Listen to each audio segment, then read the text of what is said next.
guys, for today's video, nakagawa na po tayo ng banana muffins. O, diba guys? A lot of chocolate chips.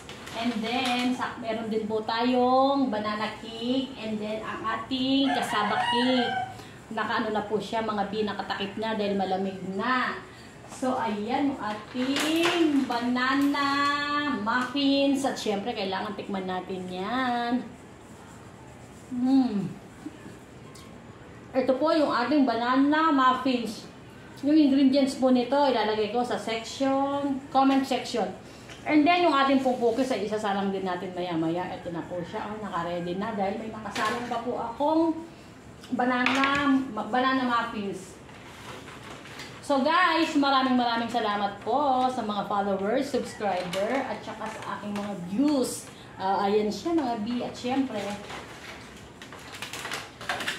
nasa magandang lalagyan siya. Diba guys? So, paano mga B? Ako ay magpapahinga lang at maya-maya ay mag-deliver na ako at ako ay magkakape. Ito, papartneran natin siya ng banana muffins.